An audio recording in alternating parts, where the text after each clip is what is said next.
ज्ञानेश्वरी अध्याय 16. मावळवीत विश्वाभासु नवल उदयला चंडाशु अद्वयाब्जिनी विकाशु वंदू आता. विश्वाच्या आरंभाला नाहीसा करणारा व अद्वैत सिद्धिरूपी कमळाचा विकास करणारा हा आश्चर्यकारक सूर्य उगवला आहे. आता त्याला आम्ही नमस्कार करतो. जो अविद्या राती रुसोणिया गिळी ज्ञान चांदणिया, जो सुदिनू करी ज्ञानिया स्वबोधाचा, जो गुरुरूपी सूर्य मायेच्या रात्रीचा नाश करून ज्ञान व अज्ञानरूपी चांदण्या नाहीशा करतो व जो ज्ञानी लोकांना अध्यात्मज्ञानाच्या चांगल्या निर्भर दिवसाची जोड करून देतो. जेने विवळतिये सवळे लाहोणी आत्मज्ञानाचे डोळे, सांडिती देहाहंतेची अविसाळे जीवबक्षी. ज्याच्या उदयाने प्रकाशित होणाऱ्या प्रातःकाळी आत्मज्ञानरूपी दृष्टी प्राप्त होऊन जीवरूप बक्षी मी देह आहे अशी समजुतीची घरटी सोडतात. लिंगदेह कमळांचा पोटी वेंचतया चिद्भ्रमराचा, बंदिमोक्षू जयाचा उदयला होय. ज्या श्री गुरुरूपी सूर्याचा उदय झाला असता लिंगदेहरूपी कमळाच्या पोटात नाश पावणाऱ्या जीव चैतन्यरूपी भ्रमराची बंधनापासून सुटका होते. शब्दाचिया आसकडी भेदनदीच्या दोही थडी, आरडाते विरहवेडी बुद्धिबोधू. भेदरूपी नदीच्या दोन्ही काठांवर बुद्धीला मोह पाडणाऱ्या शास्त्रादिकांचा विसंगतपणा हीच कोण अडचणीची जागा. त्या जागेत एकमेकांच्या वियोगाने वेडी होऊन बुद्धी व बोध हेच ओरडणारे पक्षी. तया चक्रवाकांचे मिथुन सामरस्याचे समाधान, भोगवीजो चिद्घन भुवनदिवा. अशा त्या बुद्धिरूपी व बोधरूपी चक्रवाक्यांच्या जोडक्याला जो चिदाकाशरूपी भुवनातील श्री गुरुरूपी सूर्य ऐक्याचा आनंद भोगिवितो. जेने पहालिये पहाटे भेदाची चोरळी फिटे, रेघती आत्मानुभव वाटे पांथिक योगी. ज्या गुरुरूपी सूर्याने प्रकाशलेल्या पहाटेच्या वेळी भेदांची चोरवेळ नाहीशी होते व प्रवास करणारे साधक आत्मानुभवाच्या वाटेने निघतात. जयाचे विवेक किरण संगे उन्मेख सूर्यकांत फुगणे, दीपले जाळीती दांगे संसाराची. ज्याच्या विवेकरूपी किरणांच्या संबंधाने बुद्धिरूपी सूर्यकांतमण्यातून निघालेला ज्ञानरूपी ठिणग्या पेटल्या असता त्या संसाराची जंगले जाळून टाकतात. जयाचा रश्मिपुंजू निवरू होता स्वरूप उखरी स्थिरू, ए महासिद्धीचा पुरू मृगजळाचा. ब्रह्मस्वरूपरूपी माळ जमिनीवर ज्याच्या प्रखर किरणांचा समुदाय स्थिर झाला असता त्या ठिकाणी अष्टमहासिद्धीरूप मृगजळाचा पूर येतो. जो प्रत्यक बोधाचिया माथया सोहम हंतेचा माध्यानी आलिया, लपे आत्मभ्रांती छाया आपण पातळी. जो प्रत्यक बोधाचिया माथया सोहम तेचा मध्यानी आलिया, लपे आत्मभ्रांती छाया आपण पातळी. ते ब्रह्म मी आहे अशा या माध्यान काळी शिष्याच्या अंतर्मुख वृत्तीरूपी माथ्यावर श्री गुरुसूर्य आला असता शिष्याची आत्मस्वरूपाविषयी भ्रांती हीच कोणी छाया ती शिष्याच्या आत्मानुभवरूपी पायाखाली पडते म्हणजे नाहीशी होते. तेव्हा विश्वस्वप्नासहिते कोण अन्यथा मती निद्रेते सांभाळी नुरेची जेथे माया राती. त्यावेळी जर मायारूपी रात्रच उरत नाही तर त्या रात्रीतील विश्वाभासरूपी स्वप्नासहित विपरीत ज्ञानरूप निद्रेचा कोण सांभाळ करणार आहे, म्हणजे याची आठवण कोण ठेवणार. म्हणून अद्वयबोध पाटणी तेत नंदाची दाटणी मग सुखानुभूतीची देणी घेणी मंदाओ लागती. म्हणून त्या अद्वैत ज्ञानरूपी नगरात ब्रह्मानंदाची रेलचेल होते आणि मग त्या आनंदानुभवाची देवघेव मंदावयास लागते. किंबहुना ऐसेसे मुक्त कैवल्य सुदिवसे सदा लाहिजे का प्रकाशे जयाचेनी. फार काय सांगावे, ज्याच्या प्रकाशाने अशा या प्रकारे मुक्त कैवल्य रूपी उत्तम दिवस सदा प्राप्त होतो. जो निजधाम व्योमींचा राओ उदैलाची उदैतक उदैजत खेओ फेडी पूर्वादि दिशांसी ठाओ उदयोस्तुचा. जो निजधाम व्योमींचा राओ उदैलाची उदैजत खेओ फेडी पूर्वादि दिशांसी ठाओ उदयोस्तुचा. जो श्री गुरु सूर्य आत्मस्वरूपी आकाशाचा राजा आहे, जो आपल्या स्वरूपाने नेहमी उगवलेलाच आहे, परंतु तो उगवल्याबरोबर पूर्वादी दिशांसह उदयाचा व अस्ताचा ठाव ठिकाणा नाहीसा करतो.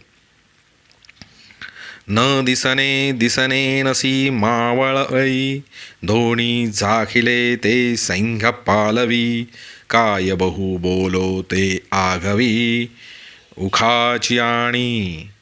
न दिसणे दिसण्यासह नाहीसे करतो व या दोहोंनी जे झाकलेले स्वरूप आहे ते चहूकडे प्रगट करतो. फार काय सांगू, तो सर्व प्रातःकाळच वेगळा आहे. तो अहोरात्रांचा पैलकडू कोण देखावा ज्ञान मार्तंडू. जो प्रकाशे वीन सुरवाडू प्रकाशाचा. जो रात्र व दिवस या सापेक्ष भावापलीकडला केवळ प्रकाशरूप ज्ञान सूर्य आहे व प्रकाशाशिवाय प्रकाशाचा सुकाळ आहे, तो ज्ञानरूपी सूर्य कोणी पहावा. तया चित्सूर्या श्री निवृत्ती आता नमो म्हणो पुढपुढती. जे बाधका येई जतसे स्तुती बोलाचिया. श्री गुरुची शब्दांनी केलेली स्तुती ही बाधक होत असल्या कारणाने त्या निवृत्तीरूप ज्ञानसूर्याला निवृत्तीरूप ज्ञानसूर्याला आता वारंवार नमस्कार असो, असे श्री ज्ञानदेव म्हणतो. देवाचे महिमान पाहोनिया स्तुती तरी येई जे सांगावया. जरी स्तव्य बुद्धीसी लया जाईजे का. गुरूंचा महिमा पाहिला असता जर स्तव्य बुद्धीसह स्तवन करणारा लयाला जाईल तर स्तुती चांगलेपणाला येईल. अभिप्राय असा की जेव्हा स्तव्य, स्तविता आणि स्तवन ही त्रिपुटी श्री गुरूंच्या स्वरूपात लयाला जाईल तेव्हाच श्री गुरूंच्या महात्म्याला शोभेल अशी स्तुती होईल. जो सर्व नेणिवा जाणिजे मौनाची या मिठिहा वाणिजे काहीच न होणी आणिजे आपण बया. जो काहीच न जाणल्यामुळे जे श्रीगुरु जाणले जातात व मौनाला नाहीसे करून ज्यांचे वर्णन केले जाते व आपण काही न होऊन जे श्रीगुरु आपल्या ठिकाणी आणता येतात. जया तुझिया उद्देशासाठी पश्यन्ती मध्यमा पोटी सुनी परसेही पाठी वैखरी विरे. ज्या तुझी स्तुती करण्याच्या हेतूने मध्यमा व पश्यंती या वाचा पोटात घालून नंतर परेसह वैखरी नाहीशी होते. तया तू ते मी सेवकपणे लेववी बोलके या स्तोत्राचे लेणे व उपहासा वेही म्हणता उणे अद्वयानंदा.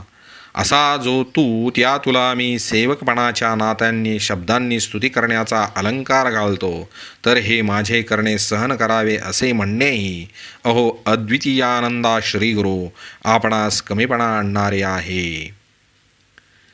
परिरंके अमृताचा सागरू देखिलिया पडे उचिताचा विसरू. मग करू धावे पाहुणेरू शाकांचा तया. परंतु दरिद्री पुरुषाला अमृताच्या सागराचे दर्शन झाल्यावर त्याने योग्य आदरातिथ्य कसे करावे याचा त्यास विचार पडतो आणि मग तो त्या अमृतसागराला भाजीपाल्याचा पाहुणचार करण्यास धावतो. तेथ शाकुही कीर बहुत म्हणावा तयाचा हर्ष वेगुचितो घ्यावा. उजळोनी दिव्य तेजा हातिवा ते भक्तीची पाहावी. अशा स्थितीत त्याचा भाजीपाला देखील फार किमतीचा समजावा व केवळ त्याच्या भाजीपाल्याकडे न पाहता अमृतसागराच्या दर्शनाने त्यास होणाऱ्या आनंदाकडेच लक्ष द्यावे. सूर्याला काळवातीने ओवाळण्यात काळवातीकडे लक्ष न देता त्या ओवाळणाऱ्याची भक्तीच पहावी. बाळा उचित जाणणे होये तरी बाळपणचिके आहे. परी साचची एरी माये म्हणोनी तोषे. बाळकाला जर योग्य काय ते कळले तर मग बाळपण कोठे आहे. परंतु जी आई बाई त्याची आई असते तिला खरोखर संतोष होतो. हा गावरसे भरले पाणी पाठी पाय देत आले.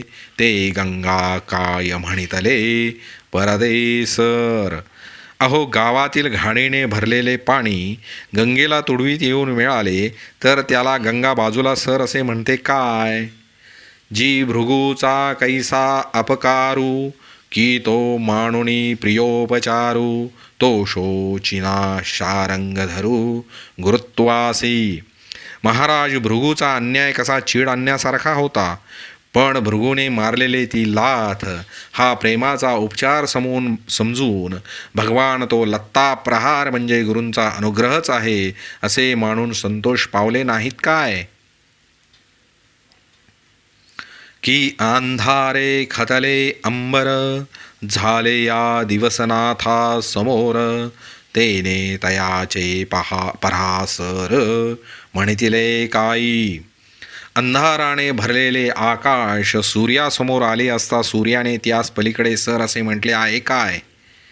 देवी भेदबुद्धीची ये तुळे घालुनी सूर्यश्लेषाचे कांटाळे. तुकिलासी ते एकी वेळे उबहाजी जोजी. देवी भेदबुद्धीची ये तुळे घालुनी सूर्यश्लेषाचे कांटाळे. तुकिलासी ते एकी वेळे उपसाही जोजी. त्याप्रमाणे भेदबुद्धीच्या ताजव्यात एका पारड्यात सूर्याची उपमा तर दुसऱ्या पारड्यात तुम्हास घालून जर तुमचे वजन केले महाराज ते आपण एक वेळ सहन करावे.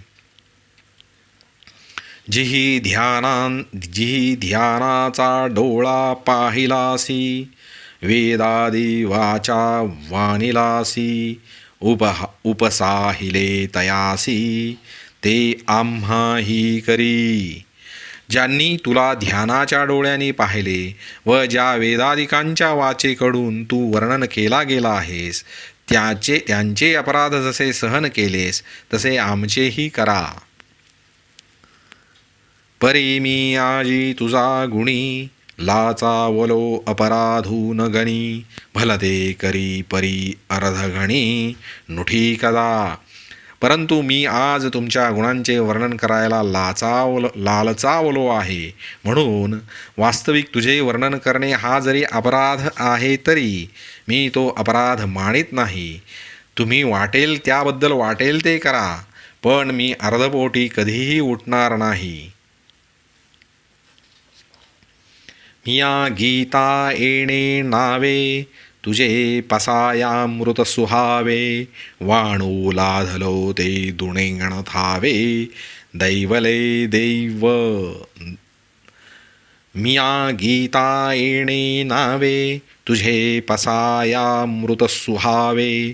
वाणू लाधलो ते दुणेंगण थावे, दैवले दैव.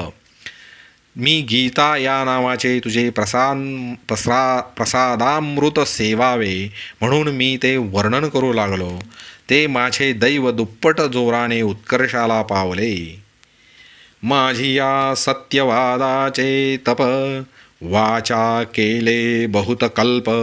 तया फळांचे हे महाद्वीप, पातली प्रभू.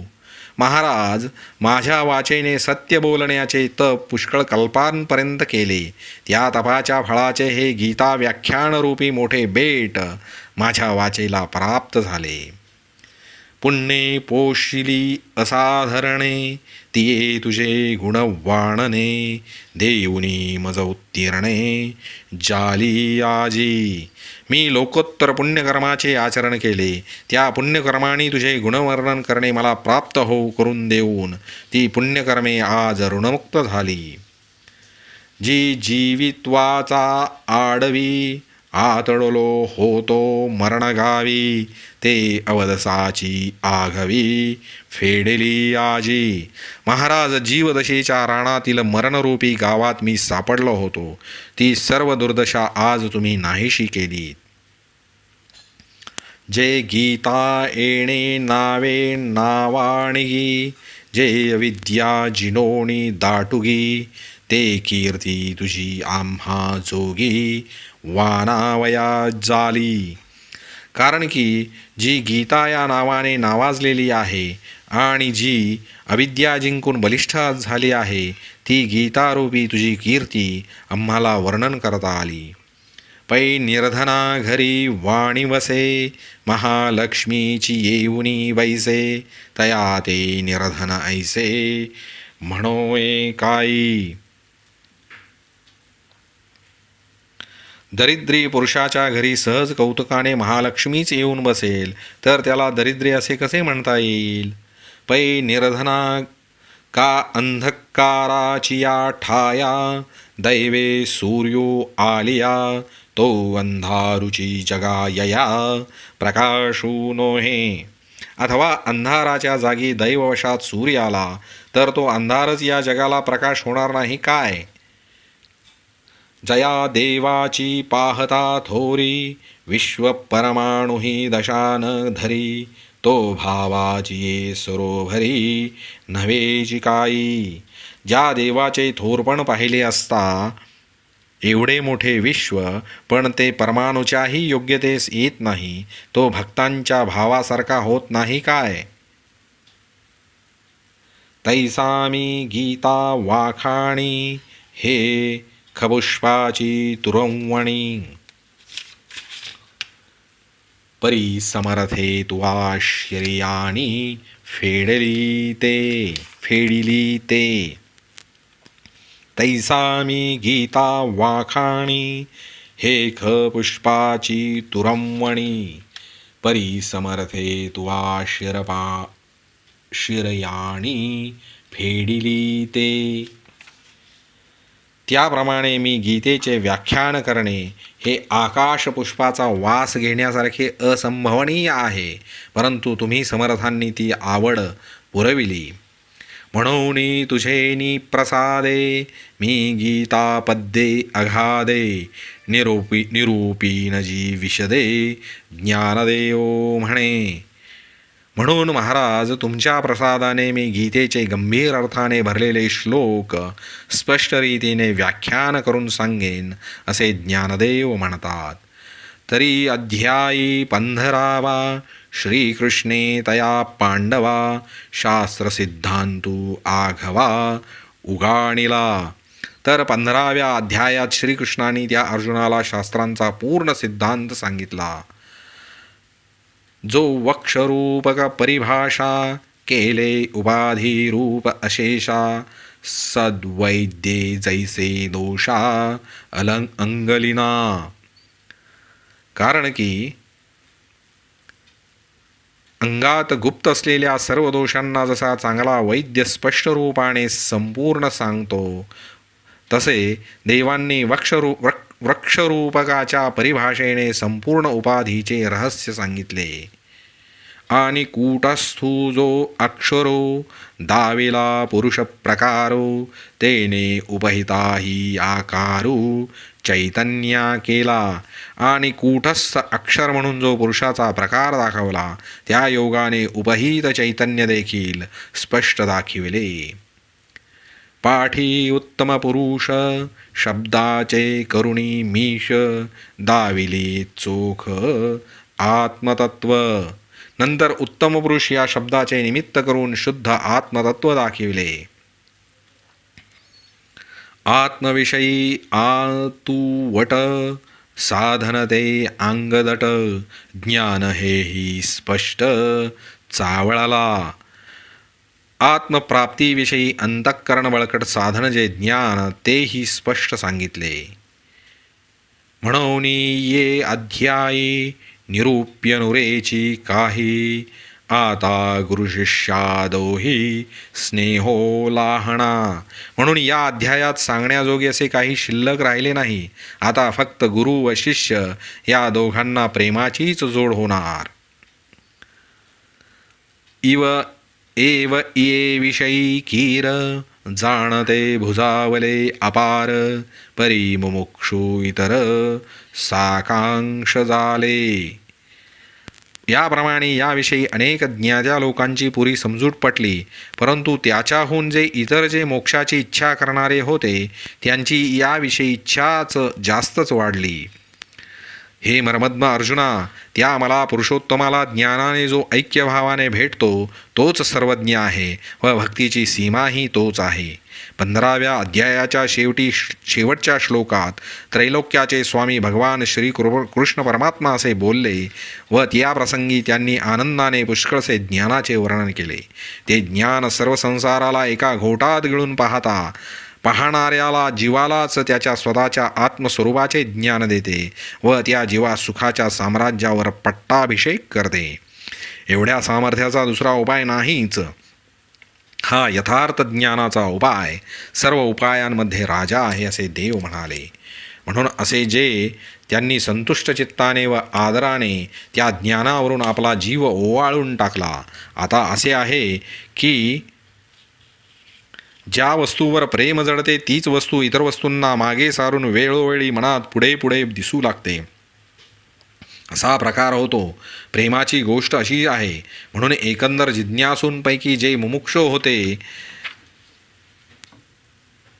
त्यांना जोपर्यंत ज्ञानाचा वास्तविक संशय विपर्यरहित अनुभव आला नाही तोपर्यंत ते ज्ञान कसे प्राप्त होईल व प्राप्त झालेल्या ज्ञानाचे संरक्षण कशाने घडेल अशाविषयी त्यांच्या मनात वारंवार विचार घोटाळत असणे हे स्वाभाविकच आहे.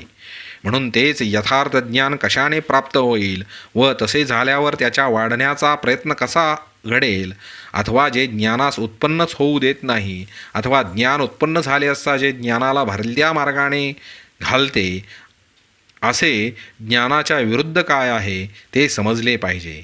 मग ज्ञानाला जे विरुद्ध असेल त्याची वाट मोकळी करून देऊन व जे ज्ञानाला अनुकूल असेल त्याचाच सर्व भावांनी विचार करू. तशी तुम्ही सर्व जिज्ञासूंनी जी इच्छा मनात धरली ती इच्छा पूर्ण करण्याकरता देव आता या अध्यायात बोलतील.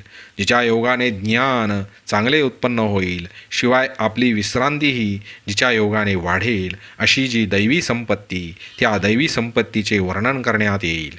आणि ज्ञानाचे काम वाढून जी आसुरी संपत्ती राग व द्वेष यांना आश्रय देते त्या भयंकर आसुरी संपत्तीचेही स्वरूप देव सांगतील.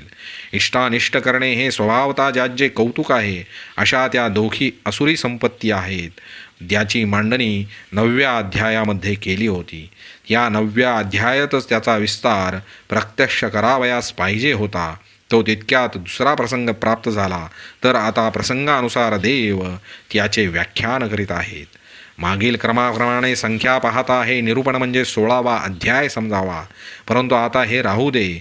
सांप्रत ज्ञानाचे इष्ट किंवा अनिष्ट करण्याच्या कामी सांगितलेल्या याच 2 संपत्ती समर्थ आहेत. जी मुमुक्षूंना मार्गाने पोचवणारी व जी मोहरूपी रात्र घालवणारी धर्मरूप मशाल आहे, ती दैवी संपत्ती तर प्रथम ऐका. एकमेकांना पोचणारे असे जेथे पुष्कळ पदार्थ एका ठिकाणी मिळवले जातात, त्याला लोकात संपत्ती म्हटले जाते. ती दैवी संपत्ती सुखाला उत्पन्न करणारी आहे व सर्व दैवी गुणांना एकच निर्वाहाचे साधन आहे, म्हणून हिला दैवी संपत्ती असे म्हटले आहे. श्री भगवानुवाच अभयं सत्त्वसंशुद्धिर्ज्ञानयोगव्यवस्थितिः दानं दमश्च यज्ञश्च स्वाध्यायस्तप आर्जवम्. आता त्याच दैवी संपत्तीच्या गुणात श्रेष्ठ असा पहिल्या आसनावर जो बसतो त्या गुणाला अभय असे म्हणतात. तर ज्याप्रमाणे महापुरात उडीच घेतली नाही म्हणजे बुडण्याचे भय करण्याचे कारणच नाही, अथवा पथ्याच्या घरी रोगाची किंमत नाही, त्याप्रमाणे विहित व निषिद्ध कर्म यांच्या संबंधाने अहंकाराला उत्पन्न न होऊ देणे व अशा रीतीने संसाराचा धाक टाकणे याला अभय असे म्हणतात. अथवा दुसऱ्या रीतीने अद्वैत भावाच्या विकासाने आपल्याहून दुसरे जे आपला आत्मा आहे असे मानून भयाची गोष्ट हद्दपार करून जे टाकणे त्यास अभय असे म्हणावे. पाणी मिठाला बुडवायला येते ते मीठच पाणी होते, मग त्यास बुडण्याचे भय कसले. त्याप्रमाणे आपण अद्वैत स्वरूप झालो असता भयाचा नाश होतो. बाबा अर्जुना, अभय या नावाने ज्याचा उल्लेख केला जातो ते हे समजावे. अभय म्हणजे सम्यक ज्ञानाच्या बरोबर असणारा व त्याचे सर्व प्रकारे रक्षण करणारा शिपाई आहे. आता सत्वशुद्धी म्हणून जिला म्हणतात ती ही अशा लक्षणांनी ओळखावी. तर राखुंडी जशी जळत नाही व विजत नाही, अथवा शुक्ल प्रतिपेदेच्या कलेची वाढ न घेऊन, अथवा अवशेष झालेला कलांचा ऱ्हास मागे टाकून, अथवा या 2 स्थितींच्या मध्ये चंद्र जसा अतिशय सूक्ष्म अशा मूळ स्वरूपाने राहतो, अथवा वर्षा ऋतूतील पूर ओसरला आहे व ग्रीष्म ऋतूतील ओहोटीस प्रारंभ झाला आहे, या दरम्यानच्या काळात गंगेचे स्वाभाविक रूप जसे स्पष्ट दिसते, त्याप्रमाणे संकल्प विकल्पांची ओढ टाकून, रजतमांची कावड टाकून आत्मचिंतनाचे प्रेम भोगणारी बुद्धी राहते. वाईट अथवा चांगल्या विषयांना इंद्रिय समुदायाने दाखविले असता काही केले तरी चित्तात चलबिचल उत्पन्न होत नाही. पती गावाला गेला असता पतिवियोगजन्य मोठ्या दुःखात कितीही नुकसान अथवा लाभ झाले हे असता जशी पतिव्रता मनावर घेत नाही, त्याप्रमाणे आत्मस्वरूपाची गोडी लागल्यामुळे बुद्धीने जे पतिव्रतेप्रमाणे आत्मस्वरूपी अनन्य होणे, त्या बुद्धीचा अनन्य होण्यास कैशी दैत्याला मारणारे जे भगवान श्रीकृष्ण ते सत्वशुद्धी असे सांगतात. आता आत्मप्राप्तीविषयी ज्ञान व अष्टांग योग या दोहोंपैकी जे आपापल्या अधिकारानुरूप साधेल त्याची उत्कट इच्छा अंतःकरणात बाळगणे, ज्ञान अथवा अष्टांग योग या दोघोंपैकी ज्याची उत्कट इच्छा उत्पन्न होईल त्या ठिकाणी सर्व चित्तवृत्तींना अशा रीतीने अर्पण करावे की जसे निष्काम पुरुषाने अग्नीमध्ये पूर्णाहुती द्यावी, अथवा ज्याप्रमाणे कुलवान पुरुषाने आपली मुलगी चांगल्या कुळातच दिली हा दृष्टांत राहू द्या. ज्याप्रमाणे लक्ष्मी भगवंताच्या ठिकाणी स्थिर झाली त्याप्रमाणे अनन्य भावाने योगाच्या ठिकाणी अथवा ज्ञानाच्या ठिकाणी जे वतनदार होऊन राहणे तो देवी संपत्तीचा 3रा गुण होय असे श्रीकृष्णनाथ म्हणतात. आता जो कोणी संकटाने पीडित असेल तो शत्रू देखील का असेना त्याला आपल्या अनुकूलतेनुरूप द्रव्याने काया वाचा मनाने प्रतारणा न करता जे अर्पण करणे, अर्जुना, ज्याप्रमाणे वृक्ष वाटेने येणाऱ्यास पाने, फुले, छाया, फळे, मुळे देण्यास चुकत नाही, त्याप्रमाणे मनापासून धनापर्यंत जे काही आपल्याला प्राप्त असेल त्या योगाने प्रसंगानुसार श्रमलेलांच्या मनास आनंद होईल अशा प्रकारे उपयोगास येणे त्याला दान म्हणतात असे समज. ते दान मोक्षरूपी ठेवा दाखविणारे अंजनच आहे. हे दानाचे लक्षण पुरे. आता दमाचे लक्षण ऐक. तर विषयांशी इंद्रियांच्या झालेल्या एकतानेची जी ताटातूट करून ठेवावी. ज्याप्रमाणे माती मिसळलेल्या गढूळ पाण्यात निवळीचे बी घातले तर ते पाण्यातील माती तळास नेऊन स्वच्छ पाण्यास वेगळे करते, त्याप्रमाणे कोणत्याही विषयाचा वारा इंद्रियांच्या द्वारात वाहू देत नाही. इंद्रियास नियमाने जखडून प्रत्याहाराच्या हातात त्यास कायमचे देऊन टाकतो. आत चित्तापर्यंत सर्वाचा त्याग करून साधकाला प्रवृत्ती संपूर्णतया सोडून बाहेर निघून जाते. तो 10 ही इंद्रियांच्या द्वारात वैराग्याचा अग्नी ठेवतो. श्वासोच्छ्वास सून पुष्कळ कडक अशा व्रतांचे आचरण करतो व ती व्रते रात्रंदिवस आचरण करीत असता ज्याला एक क्षणभरही विश्रांती सापडत नाही त्याला दम असे म्हणतात. दम असे ज्याला म्हणतात त्याचे हे वर सांगितल्याप्रमाणे लक्षण आहे असे समज. आता यज्ञाचाही अर्थ थोडक्यात सांगतो ऐक. तर मुख्य ब्राह्मणापासून आरंभ करून तो अखेर स्त्रियादिकापर्यंत शेवटापर्यंत मधील सर्वांनी आपापल्या वर्णाश्रमा धर्मानुसार जे काही करणे, ज्याला जे आश्रय करण्याला योग्य असे सर्वात चांगले देवधर्म वगैरे असतील त्याने त्यांचे शास्त्रात सांगितलेल्या विधीप्रमाणे अनुष्ठान करावे. उदाहरणार्थ ब्राह्मण अध्ययनादी 6 प्रकारची कर्मे करतो व शूद्र त्याला नमस्कार करतो की दोघांनाही सारखाच यज्ञ उत्पन्न होतो. म्हणजे दोघांनाही आपापल्या अधिकाराप्रमाणे यज्ञ केल्याचे सारखेच फळ मिळते. त्याप्रमाणे आपापल्या अधिकाराचा विचार करून हे सर्वांचे यज्ञ करणे आहे. परंतु त्यात फलाशेचे विष घालवू नये आणि देहाच्या हातून होणाऱ्या कर्माचा कर्तेपणाचा अहंकार उत्पन्न होऊ देऊ नये. पण वेदाने करावयास सांगितलेल्या कर्माचा विधानांना आपण स्वतःच ठिकाण होऊन राहावे. अर्जुना, अशा प्रकारचे लक्षण असलेला व सर्वांच्या आचरणात येणारा हा यज्ञ आहे असे समज. हा यज्ञ म्हणजे मोक्षाच्या वाटेवरील माहितगार वाटाडे आहे. आता चेंडू जमिनीवर आपटावयाचा तो चेंडूने जमिनीला मारण्याकरता नव्हे तर चेंडूला उशी घेऊन तो आपल्या हातात यावा म्हणून. अथवा शेतात बी फेकावयाचे ते नुसते बी फेकणे नसते, परंतु त्या फेकण्यात पिकावर नजर असते. अथवा अंधारात ठेवलेली वस्तू दिसण्याकरता जसा दिवा घ्यावा, अथवा फांद्या फळे घेण्याकरता ज्याप्रमाणे वृक्षांच्या मुळांना पाणी घालावे, हे फार बोलणे राहू दे. ज्याप्रमाणे आपण आपल्याला पाहण्याकरता आरसा आवडीने वारंवार पुष्कळ स्वच्छ करावा, त्याप्रमाणे श्रुतीच्या प्रतिपादनाचा मुख्य विषय असा जो ईश्वर त्याचा साक्षात्कार होण्याकरता श्रुतींचा नेहमी अभ्यास करणे. पवित्र आत्मतत्व पावण्याकरता द्विजांनीच ते ब्रह्मसूत्र घोगावे, इतरांनी स्तोत्रे अथवा नाममंत्र घोकावेत. अर्जुना, स्वाध्याय म्हणून जो म्हटला जातो तो हा असे देव म्हणतात. आता तप शब्दाचा अभिप्राय सांगतो ऐक. तर दान म्हणजे सर्वस्व देणे. ज्याप्रमाणे वनस्पती स्वतः फळून सुकते, म्हणजे ती जशी फलाशा टाकून व्यर्थ जाते, तसे फलाशा टाकून दान व्यर्थ करावयाचे. त्याप्रमाणे दानामध्ये जो खर्च करावयाचा तो व्यर्थ करावयाचा, म्हणजे त्याच्या फलाची आशा टाकावयाची. अथवा धूपाचा अग्नीत प्रवेश झाल्यानंतर धूप नाहीसा होतो. हेणकस सोन्याला शुद्ध करण्यात त्याचे वजन कमी होते.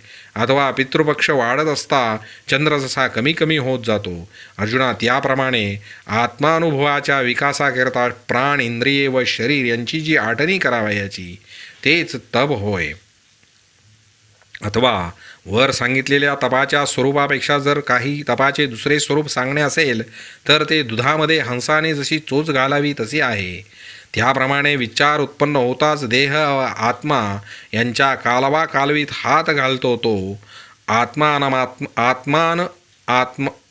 अनात्म विचाराचा आपल्या अंतःकरणात सारखा जागृत ठेवावा. परंतु ती बुद्धी आत्म्यास पहावयास लागली असता तिचा संकोच होतो. कसे तर जागृतीमध्ये निद्रेसकट स्वप्न नाहीसे होते.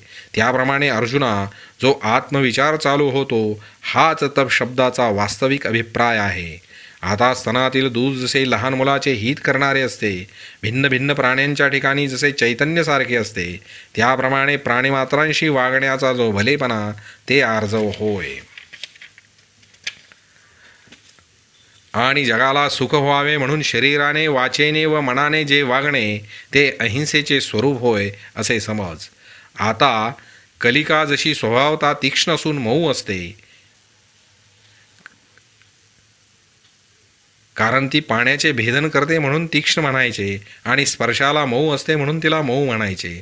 अथवा चंद्राचे तेज खरे परंतु ते थंड असते.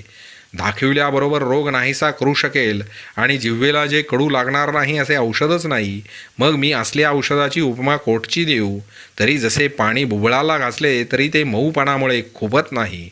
पण त्याच पाण्यासंबंधी विचार करून पाहिले तर ज्याप्रमाणे तेच पाणी डोंगराचा कडा फोडते, त्याप्रमाणे जे संशय करण्याच्या कामी तलवारीसारखे तीक्ष्ण असते आणि ऐकण्याच्या बाबतीत गोडपणाला पायाखाली तुडवते, जे सत्यभाषण सहज ऐकत असता कानाला मुखे उत्पन्न होतात व पुन्हा पुन्हा ऐकावे अशी कानाची इच्छा उत्पन्न होते, आणि जे सत्यभाषण आपल्या खरेपणाच्या जोरावर ब्रह्मालाही भेदून घेत जाते.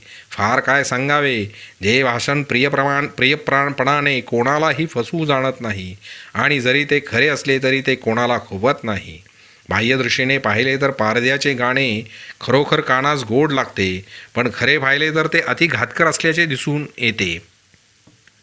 अग्नी आपले जाळण्याचे काम खरोखर उघडपणे करतो, पण असल्या प्रकारच्या सत्यास आग लागो.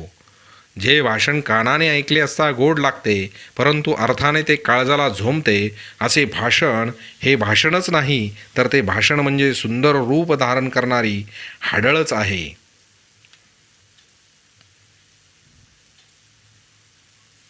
परंतु मुलाच्या अकल्याणाच्या बाबतीत मुलावर लटके रागविणारी व लाड करण्यात फुलासारखी मऊ अशा त्या आईचे स्वरूप जसे असते, त्याप्रमाणे जे ऐकल्याने सुख देण्यात वसतात, जे परिणामी सत्य असते व ज्या बोलण्याने ऐकणाऱ्याच्या अंतःकरणात द्वेषादी विकार येत नाहीत, त्या बोलण्यास येथे सत्य असे म्हटले आहे.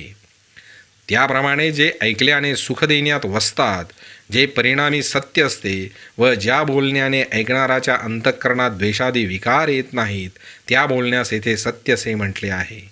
आता दगडावर पाणी घातले तरी देखील जसा त्याला अंकुर फुटत नाही, अथवा कांजी घुसळली तरी लोणी मिळणार नाही, सर्पाच्या कातीच्या मस्तकावर लाथ मारली असता ती जशी फडा वर करीत नाही, अथवा वसंत ऋतूत देखील आकाशाला फुले येत नाहीत, अथवा रंभेच्याही रूपाने शुकाच्या ठिकाणी काम उत्पन्न झालाच नाही, अथवा राखेमध्ये तुपानेही अग्नी प्रदीप्त होत नाही, त्याप्रमाणे लहान मुलाला देखील राग येईल अशा शेलक्या शिव्या उच्चारल्या, आणि तशीच दुसरी आणखी कित्येक कारणे एकत्र मिळाली असताही, परंतु अर्जुना ब्रह्मदेवाच्याही पाया पडले असता आयुष्य संपलेला पुरुष ज्याप्रमाणे उठत नाही, त्याप्रमाणे क्रोध उत्पन्न होण्याची शिकस्त केली असता त्याच्या ठिकाणी क्रोधाचा विकार उत्पन्न होत नाही. अक्रोधत्व असे ज्यास म्हणतात ते या स्थितीलाच होय असे समज, असे श्रीकृष्ण अर्जुनाला म्हणाले.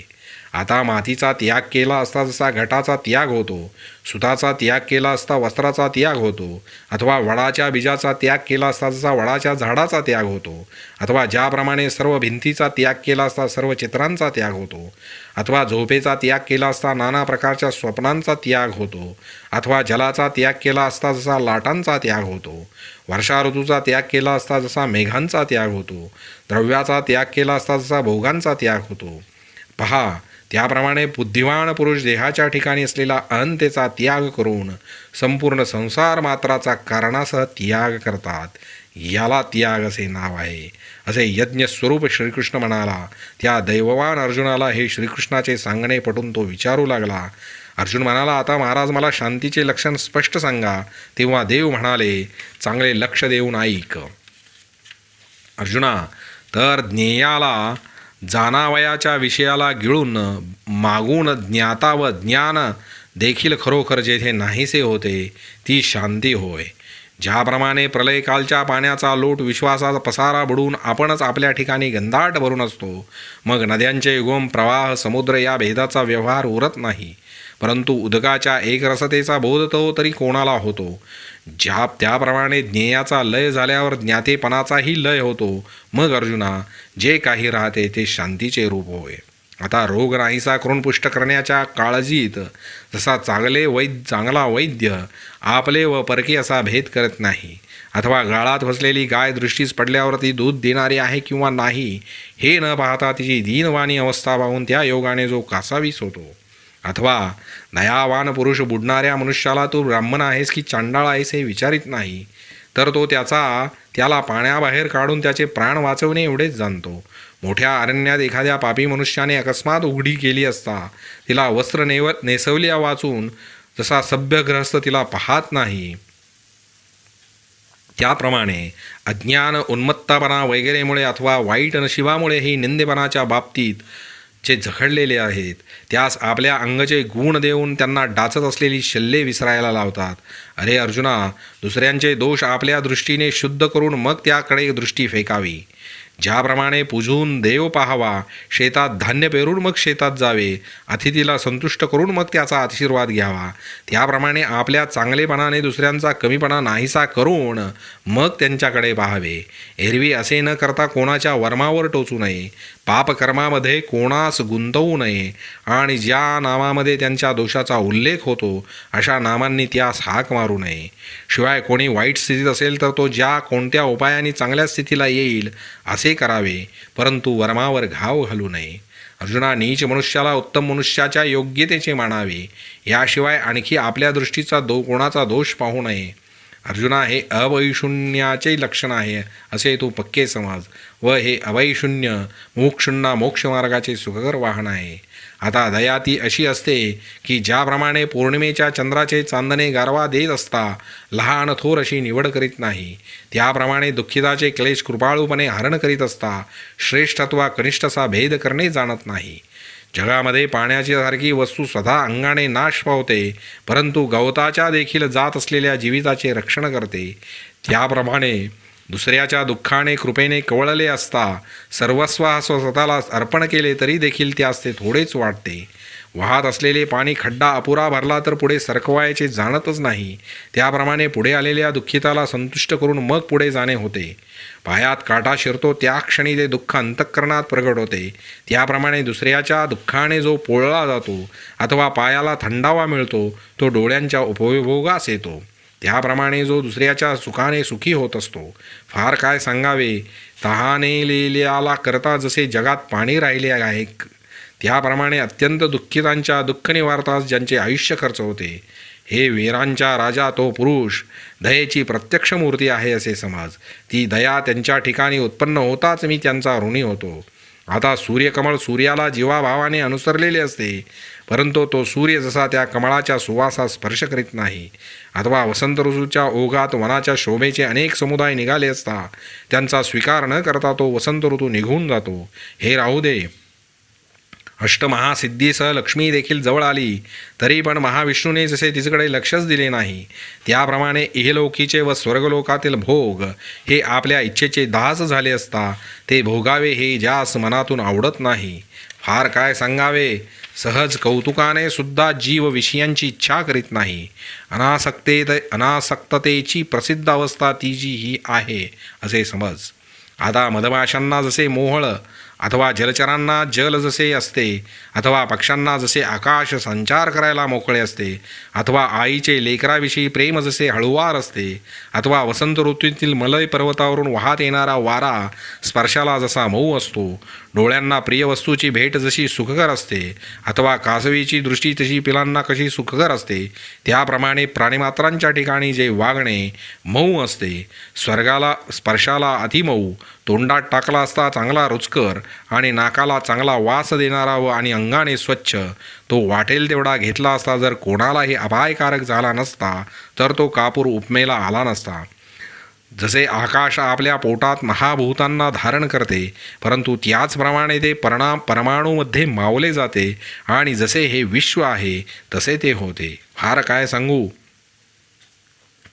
असे जे जगाच्या जीव प्राण्याकरता जगणे आहे त्याचे नाव मार्दव आहे असे मी म्हणतो. आता ज्याप्रमाणे राजा पराभवामुळे लज्जेने कष्टी होतो, अथवा मानी पुरुष हीनदशेमुळे निस्तेज होतो, अथवा अंत्यजाच्या घराला जर सहज चुकून संन्यासी आला तर हे चांडाळाचे घर आहे असे त्यास कळले, तर मग त्या उत्तम पुरुषाला जशी लज्जा प्राप्त होते. क्षत्रियाने रणातून पळून जाणे हे लाजीरवाणे कृत्य कोणता क्षत्रिय सहन करील, अथवा महापतिव्रतेला वैधव्य दाखवणाऱ्या नावाने हाका मारणे कसे सहन होईल. रूपवानाला जर कोड फुटले, अथवा संभावित पुरुषाला जर आळाचा डाग लागला, तर त्या लाजेने जसे त्या प्राणावर संकट बेतल्यासारखे होते. त्याप्रमाणे 3.5 हात स्वतः समजून जे प्रेतासारखे होऊन जगावे व वारंवार जन्मास येऊन मरावे, गर्भातील त्या मेदाच्या मुशीत रक्त व वीर या रसांचा ओदळलेला पुतळा होऊन राहणे, ते लाजीरवाणे होय. हे फार बोलणे पुरे. आपण देहाहूत अशी समजूत ठेवून नाम व रूप यांचा अहंकार करणे याहून दुसरी लाजीरवाणी गोष्ट नाही, अशी दुर्दशा होते. म्हणून ते शरीराची शिसारी घेतात. जडदेहाशी तादात्म्य करून राहण्याची लाज समजूतदार पुरुषास असते, पण निर्लज्ज पुरुषाला शरीराशी तादात्म्य करून राहणे बरे वाटते. आता कळसूत्री बाहुली नाचविण्याची दोरी तुटली म्हणजे त्या बाहुलीची हालचाल जशी बंद पडते, त्याप्रमाणे प्राणांच्या जयाने कर्मेंद्रियाचे व्यापार बंद पडतात, अथवा सूर्य मावळल्यावर जसा किरणांचा विस्तार नाहीसा होतो, त्याप्रमाणे मन जिंकले असता ज्ञानेंद्रियाचे व्यापार बंद पडतात. याप्रमाणे मन व प्राण यांचे नियमन केले म्हणजे 10 इंद्रिये पंगू होतात. अचापल्य जे म्हणतात ते याप्रमाणे कळून येईल. अहिंसा सत्यमक्रोधस्त्यागः शान्तिरवैषुणं दयाभूतैश्वलोलुप्त्वं मार्दवं हीरचापलम. हे आपण वरती ऐकलं याचं. तेजः क्षमा धृतिः शौचम् अद्रोहो नातिमानिता भवन्ति संपदं दैवीम् अभिजातस्य भारत. हे भारता, तेज, क्षमा, धैर्य, शौच, अद्रोह, अमानित्व हे दैवी संपत्तीत जन्म पावलेल्या मनुष्यामध्ये असतात. मरणासारखी वाईट गोष्ट प्राप्त झाली व तीही अग्निप्रवेशाने करण्याचा प्रसंग आला, परंतु ती गोष्ट नवऱ्याच्या हेतूने करावयाची असल्यामुळे पतिव्रता स्त्री त्या गोष्टीला दाद देत नाही. त्याप्रमाणे आत्मनाथाच्या चिंतेमुळे विषयरूपी विषयाची बाधा नाहीशी करून शून्याच्या काटेरी मार्गाने त्यास धावणे आवडते. निषेध त्याच्या आड येत नाही, विधीला त्याची भीड पडत नाही व महासिद्धीची आवड ज्याच्या जीवात उत्पन्न होत नाही. अशा प्रकारे परमेश्वराकडे अंतःकरण सहज आपोआप धाव घेते, त्याला आध्यात्मिक तेज म्हणतात. आता ज्याप्रमाणे देह जरी आपल्यावरील सर्व केसांना धारण करतो तरी आपण सर्व केस धारण करतो याची त्यास खबरही नसते, त्याप्रमाणे आपण सर्वही सहन करतो या विचाराने येणाऱ्या मोठेपणाच्या योगाने जे गर्वाला न येणे ती क्षमा होय. आणि विषय सेवनाविषयी इंद्रियांची प्रवृत्ती हद्दीबाहेर वाढली असता, प्रारब्ध योगाने रोग खवळले असता, अथवा प्रिय वस्तूचा वियोग व अप्रिय वस्तूचा योग झाला असता, या सर्वांचा एकाच वेळी पूर आला असता, जो सहन करण्यात जे धैर्य अगस्ती होऊन उभे राहते. आकाशामध्ये मोठ्या जोराने धुराचा लोट सहसा उठला तर त्या धुराच्या लोटाला जसा वारा एका झुळकेसारखा गिळून टाकतो, अर्जुना, त्याप्रमाणे अधिभौतिक, अधिदैविक आणि आध्यात्मिक दुःख प्राप्त झाले असता त्या सर्वात जे धैर्य गिळून टाकते. आता ईश्वरप्राप्तीचे जे 2 मार्ग, ज्ञान व योग यांचे आचरण करीत असता अंगामध्ये धैर्याचा कमीपणा नसतो. याप्रमाणे चित्तात गडबड होण्याच्या प्रसंगी जी सहनशीलतेला उचलून धरून चांगला पराक्रम गाजवते तिला धृती असे म्हणतात. ऐक, आता सोने शुद्ध करून त्याची घागर केली व त्यात गंगेचे अमृततुल्य पाणी भरून ठेवले. त्या गंगेच्या पाण्याने भरून ठेवलेल्या आत बाहेर स्वच्छ असलेल्या सोन्याच्या घागरीप्रमाणे शौच आहे. ज्याला शरीराच्या ठिकाणी कर्माचे निष्काम आचरण आहे व अंतःकरणात खरा विवेक आहे, तो आत बाहेर शुचित्वाची मूर्ती बनलेला आहे.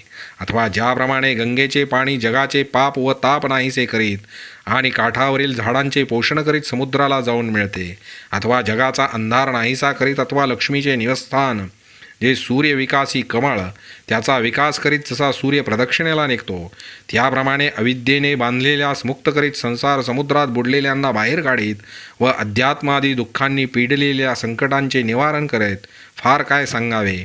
रात्रंदिवस दुसऱ्याचे सुख वाढवीत आत्महितात प्रवेश करणे एवढेच काय, पण आपल्या कामाकरता प्राणीमात्रांच्या अहिताविषयी संकल्पाचीही आडकाठी जे न करणे. अर्जुना, अद्रोहत्व अशा ज्या गोष्टी तू ऐकतोस ते अद्रोहत्व तुला प्रत्यक्ष दृष्टीने पाहता येईल अशा तऱ्हेने सांगितले आहे. आणि अर्जुना, शंकराच्या मस्तकावर येऊन गंगा जशी संकोचित झाली त्याप्रमाणे स्वतः मानाला योग्य असूनही लोकात मानले असता जे पूर्णपणे लज्जित होते. अर्जुना, अमानित्व जे म्हणतात ते हे समज, हे मी मागे तुला सांगितलेच आहे, तेच ते पुन्हा पुन्हा किती सांगू. याप्रमाणे या 26 गुणांच्या रूपाने हे ब्रह्मैश्वर्य वास्तविक करत आहे. याप्रमाणे या 26 गुणांच्या रूपाने हे ब्रह्मैश्वर्य वास्तव करीत आहे.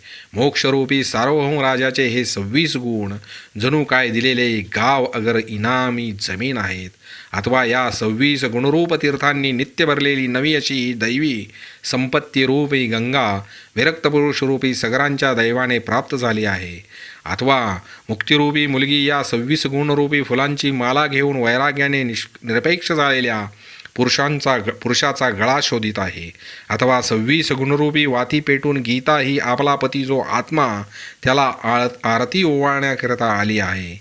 गीतारूपी समुद्रातील दैवी संपत्तीरूपी शिंपला आहे व या शिंपल्याच्या शकलातून ही 26 गुणरूपी बाहेर पडणारी निर्मळ मोत्ये आहेत. फार काय वर्णन करू, आपोआप स्पष्ट होईल असे दैवी संपत्तीच्या गुणांच्या समुदायाचे वर्णन केले. आता दुःखाची बळकट वेली दोषरूपी काट्यांनी जरी ती भरलेली आहे तरी ती आसुरी संपत्ती मी माझ्या सांगण्याच्या व्याख्यानात घालतो. परंतु आसुरी संपत्ती ही त्याज्य असल्यामुळे ती जरी अनुपयोगी आहे तरी तिचा त्याग करण्याकरता ती जाणली पाहिजे. म्हणून तू आसुरी संपत्ती चांगले कान देऊन ऐक. तरी नरकातील दुःख वाढविण्याकरता भयंकर दोषांनी जो जमाव केला ती ही असुरी संपत्ती होय, अथवा सर्व विषय एकत्र आली म्हणजे ज्याला तसे कालकूट विष नाव आहे, त्याप्रमाणे सर्व दोषांच्या लागवडीला आसुरी संपत्ती हे नाव आहे.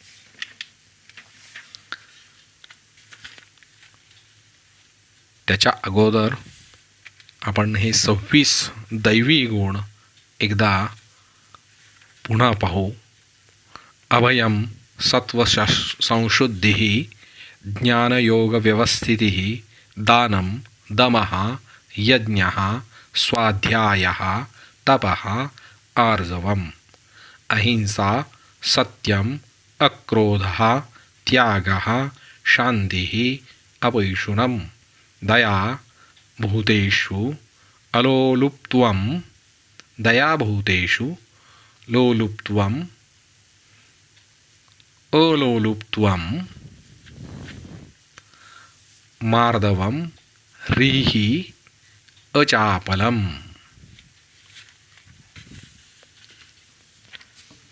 अर्जुना, त्या आसूर दोषांमध्ये ज्याची मोठेपणाची ख्याती आहे तो दंभ असा आहे. आता असुरी संपत्तीचं वर्णन आहे.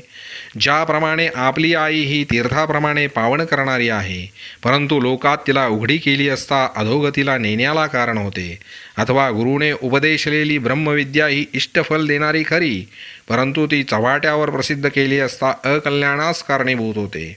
आपण स्वतः महापुरात बुडत असताना जी नाव आपल्याला त्वरित काढून पलीकडच्या काठाला पोहोचवते ती नावच आपण डोक्याला बांधली तर ती जशी आपणाला बुडवते. अर्जुना, जगण्याला कारण जे अन्न ते खात असताना वर्णन करून वाजवीपेक्षा जास्त अन्न खाल्ले असता ते अन्न विषासारखे मारक होते. त्याप्रमाणे इहपरलोकी सहाय्य केलेला जो धर्म तो प्रसिद्ध केला असता तो तारणाराच धर्म पातकाला कारण होतो. म्हणून आपण केलेल्या सर्व धर्माचा विस्तार वाचेच्या चव्हाट्यावर ठेवला असता अर्जुना तो धर्मच अधर्म होतो किंवा तोच दंभ असतो असे समज. आता मूर्खाच्या जिभेवर एखाद्या अक्षराचा शिंतोडा पडला असता तो प्रत्यक्ष ब्रह्मदेवाच्या सभेला तुच्छ मानतो, अथवा तबेला ठेवणाऱ्या लोकांचा तबेल्यातील ठाणबंदी घोडा जसा ऐरावतालाही कमी योग्यतेचा मानतो, अथवा काटेरी कुंपणावरील सरड्याला स्वर्गही ठेंगणा वाटतो, गवत पेटले असता जसा अग्नीच्या ज्वाला आकाशात धावतात, अथवा डबक्यातील मासा आपल्या डबक्याच्या बळावर समुद्र मोजत नाही, एक दिवसाच्या परान्नाने जसा दरिद्री पुरुष उन्मत्त होतो, तसा जो स्त्रिया धन विद्या स्तुती व बहुमान यांनी मस्त होतो, ढगांची छाया मिळाली असता जसा निदैवी पुरुष आपले घर मोडतो, अथवा ज्याप्रमाणे मूर्ख मनुष्य मृगजळ पाहून तळे फोडून टाकतो. फार काय सांगावे. संपत्तीच्या योगाने अशा तऱ्हेने जे मस्त होणे तोच दर्प आहे असे समज. वेगळे काही बोलावयास नको. आणि सर्व जगाच्या विश्वासाचे ठिकाण वेद आहे, अथवा सर्व विश्वाचा एक ईश्वरावर पूज्य भाव आहे.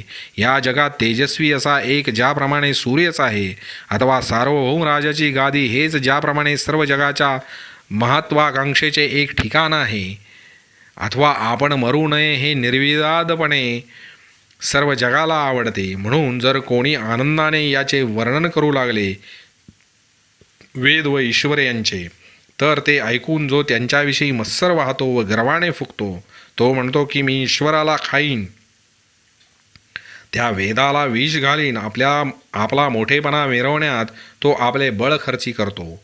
पतंगाला दिव्याची ज्योत आवडत नाही, काजव्याला सूर्याचा त्रास वाटतो, अथवा टिटवीने समुद्राशी वैर मांडले, त्याप्रमाणे मी या नावाच्या भुलीने त्याला ईश्वराचे नावही सहन होत नाही, व तो वेदाला म्हणतो मला वेद ही सवतच झाली आहे. अशा प्रकारे त्यास मान्यतेचा असा मोठा ताठा असतो. तो अभिमानी पुरुष अतिशय उन्मत्त असून रौरव नरकाला जाण्याचा जो रहदारीचा मार्ग, तो हा पुरुष समजावा. आणि दुसऱ्यांचे सुख पाहायचे निमित्त झाले की ज्याच्या वृत्तीत क्रोधाचे विष चढते. तापलेल्या तेलाची व थंड पाण्याची भेट झाली असता त्या तापलेल्या तेलात जसा जाळ उत्पन्न होतो, ज्याप्रमाणे चंद्राला पाहून कोल्हा मनात जळत असतो, ज्या सूर्याच्या योगाने विश्वाचे आयुष्य उजळते, तो सूर्य प्रातःकाळी उगवलेला पाहून पापी घुबडाचे डोळे फुटतात. जगाला पहाट झाली की सुख होते, परंतु चोराला पहाट ही मरणापेक्षा वाईट असते. सर्वामध्ये दुधाचे काळकूट विष होते. वडवाग्नी अगाध समुद्राचे पाणी पितो, तसा तसा तो अधिकाधिक भडकतो, त्याची कधी तृप्ती होत नाही. त्याप्रमाणे विद्या विनोद इत्यादी ऐश्वर्य इत्यादिकांनी युक्त अशी जी दुसऱ्याची भाग्ये जो पाहतो, तो जो संताप दुप्पट होतो, तो क्रोध समज.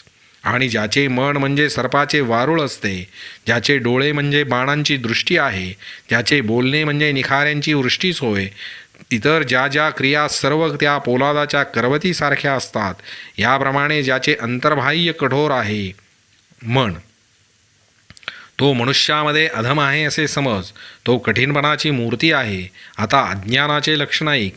तरी ज्याप्रमाणे दगड थंड व उष्ण या स्पर्शाचा भेद जाणत नाही, अथवा जन्मांध जसा रात्र व दिवस हा भेद जाणत नाही, अग्नी खावयास उठला म्हणजे जसा खाण्याच्या कामी योग्यायोग्य म्हणत नाही, अथवा बरीस हा लोखंड व सोने याचा भेद जाणत नाही, अथवा ज्याप्रमाणे स्वयंपाकाची पळी अनेक रसात प्रवेश करते पण ती रसाची रुची जाणत नाही, अथवा वारा जसा मार्गामार्गाची निवड करीत नाही, अशा बऱ्या त्याप्रमाणे कृत्याच्या विचारांविषयी जे आंधळेपणा असतो, हे स्वच्छ मळकट असे न जाणून लहान मूल जी वस्तू पाहते ती केवळ मुखातच घालते, त्याप्रमाणे पाप व पुण्य यांची सर्वेसळ करून ती खिचडी बनवून खात असता त्याच्या बुद्धीच्या व्यापारात चांगले वाईट असे काहीच तारतम्य कळेनासे होते. अशी जी स्थिती, तिला अज्ञान हे नाव आहे. या बोलण्यात काही अन्यता नाही. अशा प्रकारचा दंभ ही 6 दोषांची लक्षणे सांगितली. आता दंभादी 6 दोषांच्याच अंगाने ही असुरी संपत्ती बलवान झाली आहे. ज्याप्रमाणे एखाद्या सुंदर स्त्रीचा बांधा आटोपशीर असला तरी तिच्यात कामेच्छा फार असते, अथवा 3 अग्नींची पतंग पाहता ते थोडे आहे तसे वाटते, पण ते त्यांना प्राणाहुती करण्यास विश्व पुरणार नाही. कफाचा वाताचा वा पित्ताचा क्षोभ हा त्रिदोष झाला असता ब्रह्मदेवाला जरी शरण गेले तरी देखील मरण चुकत नाही. त्या 3 दोषांची हे 6 दोष ही दुप्पट आहेत असे समज. या संपूर्ण 6 दोषांनी या आसुरी संपत्तीची उभारणी झाली आहे. म्हणून आसुरी संपत्ती कमी आहे असे नाही, परंतु अनिष्ट ग्रहांचा योग जसा एकाच राशीला यावा अथवा निंदकाजवळ सर्व पापी जशी येतात, मरणाऱ्या पुरुषाचे शरीर जसे सर्व रोग व्यापतात अथवा वाईट मुहूर्ताच्या ठिकाणी वाईट योग एकत्र होतात, अथवा शेळीचे आयुष्य संपत आले म्हणजे तिला 7 नांग्याच्या इंगळीचा योग होतो, त्याप्रमाणे हे सर्वच्या सर्व 6ही दोष ज्यास प्राप्त होतात. एखाद्यावर विश्वास ठेवलेला मनुष्यास जसे त्याने चोराकडून सापडावावे अथवा दमलेल्या भागलेल्या मनुष्यास जसे महापुरात घालावे, त्याप्रमाणे या 6 दोषांकडून मनुष्याचे अकल्याण केले जाते. मोक्षाच्या मार्गाने जाणारावर जर याचा शिंतोडा पडला तर मी संसारातून निघणारच नाही असे म्हणून तो संसारात बुडी घेतो. अर्जुना, जो अधम योनीत खाली खाली जन्म घेत घेत स्थावर योनींच्याही तळापर्यंत येऊन पडतो, हे बोलणे राहू द्या. हे 6 दोष एकत्र होऊन त्याच्याकडून त्याच्या ठिकाणी असुरी संपत्ती वाढवली जाते. पहा, अशा या लोकात प्रसिद्ध असलेल्या दोन्ही संपत्ती वेगवेगळ्या लक्षणांनी सांगितल्या. या दोन्हींमधली पहिली जी दैवी संपत्ती म्हणून म्हटली आहे ती मोक्षरूपी सूर्याने उजाडलेली पहाटच आहे असे समज. इतर दुसरी जी आसुरी संपत्ती ती मोहरूपी लोखंडाची जीवाला साखळी होय. परंतु हे आसुरी संपत्तीचे वर्णन ऐकून कदाचित तू मनात भय घेशील हो. दिवसाने रात्रीचा धाक करावा काय? अर्जुना, ही आसुरी संपत्ती जो ह्या 6 दोषांना आश्रय होतो त्याला बंधनकारक होते. अर्जुना, तू तर सांगितलेल्या दैवी संपत्तीतील गुणाचा चांगला ठेवाच जन्मला आहे. म्हणून अर्जुना, तू या दैवी संपत्तीचा स्वामी होऊन मोक्षाच्या सुखाला प्राप्त हो.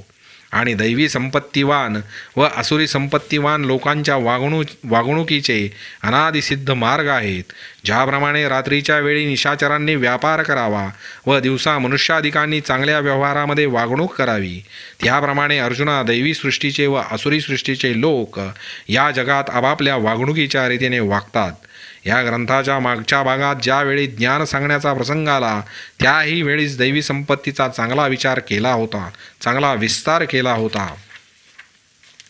आता आसुरी संपत्तीचे जे लोक आहेत त्यांची गोष्ट विस्तार करून सांगू. तू अवधानाची चांगली दृष्टी दे. तर वाद्याशिवाय जसा नाद कोणालाही ऐकू येत नाही अथवा फुलां वाचून जसा सुवास मिळत नाही, त्याप्रमाणे ही आसुरी प्रकृती जेथपर्यंत एखाद्या शरीराचा आश्रय धरीत नाही तोपर्यंत ती एकटी अनुभवाला येत नाही. मग ज्याप्रमाणे लाकडात अग्नी प्रकट झाला म्हणजे तो व्याप प्राप्त होतो, त्याप्रमाणे प्राण्याच्या देहात ती सापडली गेली असता ती अनुभवास येते. त्यावेळी ज्याप्रमाणे उसाची जी वाढ असते तीच आतल्या रसाची वाढ असते, त्याप्रमाणे हिने आश्रय केलेल्या प्राण्याचा देहाकार जसा वाढेल तशीच ही आत वाढत असते. अर्जुना, आता जे प्राणी आसुरी प्रकृतीच्या दोषांनी वाढीने बनलेले आहेत त्यांचे वर्णन करू. तर पुण्याविषयी प्रवृत्ती अथवा पापाविषयी निवृत्ती यांना जाणण्याची रात्र त्यांचे मन असते. त्याप्रमाणे कोशकीट आपले घर बांधण्याच्या भरात आत जाण्या येण्याला दार ठेवले पाहिजे. इकडे लक्ष न देता घर तयार करून त्यात कोंडला जातो. अथवा आपण दिलेले भांडवल हे परत येईल किंवा न येईल या गोष्टीकडे लक्ष न देता जसा मूर्ख मनुष्य एखाद्या चोराला भांडवल देतो, त्याप्रमाणे पुण्यकर्माकडे प्रवृत्ती व पापकर्मापासून निवृत्ती या दोन्ही आसुरी लोकांकडून जाणल्या जात नाहीत आणि शुचित्व तर ते स्वप्नात सुद्धा पाहत नाहीत. एखादे वेळी कोळसा काळेपणाला टाकेल, शिवाय कावळा पांढरा होईल. कदाचित राक्षस देखील माणसाला विटू शकेल. परंतु अर्जुना, ज्याप्रमाणे दारूच्या भांड्याला कधीही पवित्रत्व यावयाचे नाही, त्याप्रमाणे आसुरी संपत्तीवान प्राण्यांना शुचित्व नाही. शास्त्राच्या विधीची आशा वाढवतील अथवा वडिलांची आचरणाची रीत पातील अथवा धर्मशास्त्राने सांगितलेल्या आचरणाला वागतील, ही गोष्ट ते जाणत नाहीत. ज्याप्रमाणे शेळी वाटेल ते चरते अथवा वारा वाटेल तिकडे वाहतो किंवा अग्नी वाटेल त्या पदार्थाला जाळतो, त्याप्रमाणे स्वच्छंदीपणा पुढे करून ते असुर आचरण करतात व त्यांचे नेहमीचे सत्याशी वाकडे असते. जर विंचू आपल्या नांगीने गुदगुल्या करेल तर ते खरे भाषण करतील. जर गुदद्वाराने सुगंधाचे येणे घडेल तर त्या असुरांना सत्याची प्राप्ती होईल. त्याप्रमाणे ते काही एक न करता स्वभावता वाईट असतात. पहा, आता त्यांच्या बोलण्याचा विलक्षणपणा सांगण्यात येईल. एरवी उंटाचे अवयव, पण त्यात चांगले नीट अंग ते कोणचे. त्याप्रमाणे असुरांचा प्रसंग आहे, पण प्रसंगानुसार सांगतो ऐक. धुराड्याच्या तोंडातून जसे धुराचे लोट निघतात, त्याप्रमाणे हे त्या असुरांचे बोलणे आहे असे समज. ती बोलणी स्पष्ट सांगतो. तर हे विश्व हे ठिकाण अनादी चालत आलेले आहे व याचे नियमन करणारा राजा ईश्वर आहे व न्याय व अन्याय यांचा निवाडा वेद चावडीवर करतात. वेदांच्या दृष्टीने जो अन्यायी ठरतो त्यास नरकभोगाची शिक्षा होते व त्यांच्या दृष्टीने जो न्यायी ठरतो तो सुखाने स्वर्गात राहतो. अर्जुना, अशी ही जगातली व्यवस्था पुरातन कालापासून चालत आलेली आहे. तिला ते हे थोटांड आहे असे म्हणतात. यज्ञांचे ज्यांना वेड आहे ते यज्ञांनी फसले. देवांचे ज्यांना वेड आहे ते प्रतिमा व लिंग यांनी फसले. भगवे वस्त्र धारण करणारे हे योगी समाधीच्या भ्रमाने फसले. या जगात आपल्या सामर्थ्याने जे प्राप्त करून घेता येईल ते भोगावे. याशिवाय निराळे पुण्य कोठे आहे? अथवा शरीराच्या अशक्तपणाने निरनिराळे भोग गोळा करता येत नाहीत. अशा तऱ्हेने जे विषय सुखा वाचून पिडले जाणे ते पाप होय. श्रीमंताचे प्राण घेणे हे जर खरोखर पाप आहे तर त्यांचे सर्वस्व आपल्या हाती येते हे कात्रीने पुण्याचे फळ नाही काय? बलवान हा अशक्तला खातो हेच जर बाधक असेल तर माशांचे निस्संतान का होत नाही? आणि उभय कुलांचा शोध करून मुलगा व मुलगी यांचे शुभग्रहांनी युक्त अशा वेळी लग्न केले जावे हा जर प्रजेच्या उत्पत्तीविषयी हेतू असेल तर पशुपक्षादी ज्या जाती आहेत ज्यांच्या संततीची गणती नाही त्यांचे कोणत्या विधिविधानाने लग्न केले? चोरीचे द्रव्य कोणाजवळ आले तर ते कोणाला विष झाले आहे काय? विषयावरील प्रेमाने जर कोणी व्यभिचार केला तर तो कोडी होतो की काय? म्हणून देव मालक आहे, तो धर्माधर्म भोगावयास लावतो आणि जो येथे जे करतो तो परलोकाच्या गावी भोगतो. परंतु परलोक अथवा देव हे दोन्ही प्रत्यक्ष दिसत नाहीत, म्हणून ते मिथ्या अथवा खोटे आहेत. आणि धर्माधर्म करणारा तर मरून जातो, मग भोगाला ठिकाण कोण? या भोगांच्या कामी इंद्र जितका उर्वशीच्या योगाने स्वर्गलोकात सुखी आहे तितकाच नरकात लोळत असणारा किडा देखील स्वतःला सुखी समजतो. म्हणून नरक व स्वर्ग ही पाप व पुण्य यांनी प्राप्त होणारी ठिकाणे नाहीत, कारण दोन्ही ठिकाणी कामाचाच सुखभोग सारखा आहे. ह्या कारणास्तव स्त्री पुरुषांची जोडपी जेथे कामाच्या योगाने एकत्र होतील तेथे जग उत्पन्न होते आणि आपल्या फायद्याकरता जे जे लागेल ते सर्व कामाकडून पोचले जाते, तर परस्परात द्वेष उत्पन्न होऊन कामच जगाचा नाश करते. ह्याप्रमाणे जगाला कामाशिवाय दुसरे काही मूळ नाही असे हे असुर बोलतात. पहा, आता हे वाईट बोलणे पुरे. ह्या संबंधी बोलण्याने व्याख्यानाचा विस्तार करीत नाही. हे बोलण्यात वाचा निष्फळ होते. हे बोलण्यातच वाचा निष्फळ होते आणि ईश्वराच्या तिरस्काराने नुसतीच बडबड करतात. इतकेच नव्हे तर त्यासंबंधी त्याच्या मनात एक दृढ निश्चय झालेला नसतो. फार काय सांगावे, अंगामध्ये उघड धर्मलंडपणा करून या नास्तिकांच्या अंतःकरणाच्या वेशीत नास्तिकपणाचे हाड रोवलेले असते. त्यावेळी स्वर्गाविषयी आदर अथवा नरकाविषयी भय या वासनांचा अंकुर त्यांच्या चित्तात जळून गेलेला असतो. मग अर्जुना, अपवित्र उदकाच्या बुडबुड्याप्रमाणे केवळ क्षणिक जे शरीर त्या शरीररूपी खोड्यात सापडून विषयरूपी चिखलात बुडतात. ज्यावेळी जलचरांचा नाश व्हावयाचा असतो त्यावेळी त्या डोहावर धीवर प्राप्त होतात. अथवा शरीर पडण्याची वेळ आली असता म्हणजे रोगाचा उदय होतो. जगाचे अनिष्ट होण्याकरताच धूमकेतूचा जसा उदय होतो त्याप्रमाणे लोकांचा नाश होण्याकरता असुर जन्मास येतात.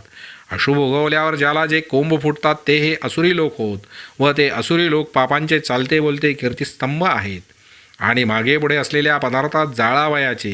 या वाचून दुसरे जसे अग्नीला काही ठाऊक नाही त्याप्रमाणे वाटेल त्याला एक विरुद्धच करावयाचे. अर्जुना, परंतु तेच विरुद्ध करण्याचे काम ज्या उत्साहाने ते आरंभ करतात तो त्यांचा उत्साहाचा प्रकार ऐक असे श्रीकृष्ण म्हणाले. तर जसे मासे धरण्याचे जाळे पाण्याने भरत नाही, अग्नीला लाकडे जशी कधी पुरेशी होत नाही, अशा कधीही तृप्त न होणाऱ्या वस्तूमध्ये जो पहिल्या प्रतीचा हबापलेला आहे असा जो काम अर्जुना, त्या कामाचा जीवभावाने आश्रय करून दंभ व मान यांचा समुदाय जमवितात. अगोदरच हत्ती माजलेला व त्यात आणखी दारूची भर पडलेली त्याप्रमाणे हा आसुरी प्रकृतीचा मनुष्य मूळचाच मदाच्या ताठ्याने भरलेला असून त्यात आणखी म्हातारपण शरीरावर येऊ लागले म्हणजे तो अधिकच ताठून जातो. आणि हट्टाला जागा तोच, त्याशिवाय मूर्खपणाला सहाय्य करणारा असल्यावर मग त्याच्या निश्चयाची स्थिरता काय करावी, काय वर्णन करावी. ज्याच्या योगाने दुसऱ्याला पीडा होईल, परक्या जीवांचा नाश होईल, अशा कर्मात ते जन्मभर पक्के वतनदार होऊन राहतात. मग आपण केलेल्या गोष्टीचा मोठा गाजावाजा करतात, सर्व जगाला तुच्छ मानतात व आपले हावरूपी जाळे 10 दिशांनी पसरतात. ज्याप्रमाणे विकारांनी व्यापले जाऊन ते असुर पाप वाढवितात, ज्याप्रमाणे देवाला धर्मार्थ सोडून दिलेली गाय, गवत, धान्य वगैरे सरसकट तोडीत जाते, याच एका सामुग्रीने त्यांची कर्मप्रवृत्ती असते आणि ते असुर जगण्याच्याही पलीकडील चिंता वाहतात. जी चिंता पाताळापेक्षा खोल असून तिच्या उंचीच्या मानाने आकाश ठेंगणे आहे व तिच्या विस्ताराकडे पाहिले असता त्रिभुवन हे अणु एवढेही नाही. नवीनच संन्यास घेतलेल्या मनुष्यास संन्यास दीक्षेबरोबर आलेल्या नियमांची जशी सारखी घोकणी लागते, त्याप्रमाणे त्याच्या अंतःकरणात अमर्याद चालणारी विवंचना असते. अथवा पतिव्रता स्त्री पती मेला तरी त्याचा त्याग करायचा विचारही मनात शिवू न देता त्याबरोबर सती जाते. तशी अखेरपर्यंत न सोडणारी चिंता त्याच्या ठिकाणी असते. असार जे विषयाधिक त्याविषयी इच्छा मनात ठेवून ते निरंतर अशी अमर्याद चिंता वाढवितात. स्त्रियांनी गायलेले ऐकावे, स्त्रीचे रूप डोळ्यांनी पाहावे व सर्वेंद्रियांनी स्त्रीलाच आलिंगन द्यावे. ज्या सुखावरून अमृत ओवाळून टाकावे असे सुख स्त्रीशिवाय इतर ठिकाणी नाहीच, असा त्यांच्या चित्ताने निश्चय केलेला असतो. मग त्या स्त्री भोगाकरता पाताळ, स्वर्ग, 10 दिशांच्या विभागापलीकडेही धावतात. याप्रमाणे मासा विचार न करता मोठ्या आशेने आमिषांची उडी गिळतो. त्याप्रमाणे विषयांच्या ठिकाणी त्यांनी आपली आसक्ती ठेवल्यामुळे त्यांची स्थिती होते. इच्छित तर ते त्यास प्राप्त होत नाही. मग कोरड्याच आशेपासून आशा वाढवीत वाढवीत कोशकिडे होतात आणि जी इच्छा वाढवलेली असते ती अपूर्ण होणे तोच द्वेष होईल. याप्रमाणे कामक्रोधांपेक्षा अधिक योग्यतेचा पुरुषार्थ नाही. अर्जुना, दिवसा यजमानापुढे चालणाऱ्या व रात्री पहारा करणाऱ्या शिपायास जसा रात्रंदिवस विसावा मिळतच नाही, त्याचप्रमाणे कामाने उंचावरून लोटले असता ते क्रोधाच्या खडकावर आपटतात, तरी विषयांवरील प्रेमाने त्यांची विषयासंबंधी आवड व द्वेष ही कोठे मावत नाहीत, एवढी वाढतात. त्याचप्रमाणे अंतःकरणात वाव असल्याने विषय वासनांचा समुदाय गोळा केला खरा, पण त्याविषयी अनेक विषय भोगांच्या वासना तृप्त करण्यास द्रव्य पाहिजे ना. म्हणून विषयभोगाची पूर्तता होण्यास पुरेल इतका द्रव्य आणण्याकरता मनाला येईल तसे जगाला लुटतात. एकाला संधी साधून मारतात, एकाचे सर्वस्व हरण करतात व एकाकरता अपायकारक युक्त्या असतात. फासे, पोती, जाळी, कुत्री, ससाने, चिकाटे, भाले वगैरे घेऊन जसे पारधी डोंगराकडे निघतात, ते पारधी आपले पोट पोसण्याकरता जसे प्राण्यांचे समुदाय मारून टाकतात, तसे त्या प्रकारचे नीच कामही ते करतात. दुसऱ्यांच्या प्राणाचा घात करून द्रव्य मिळवतात व ते द्रव्य मिळाल्यावर चित्ताच्या ठिकाणी कसा संतोष मानतात. तो म्हणतो, बहुतेकांचे द्रव्य आज मी आपल्या हाती आणले, मी धन्य नाही काय. असा जो जो आपली स्तुती करतो तो तो मनात आणखीच लोकांना लोटण्याची हाव बाळगतो आणि लागलीच म्हणतो की उद्या आणखी दुसऱ्याचेही द्रव्य आणू. हे जेवढे द्रव्य मिळवले आहे त्याच्या भांडवलावर उरलेले स्थावर जंगमात्मासह जगत मी फायद्यात प्राप्त करून घेईन. अशा रीतीने विश्वाच्या धनाला मी एकटाच मालक होईन.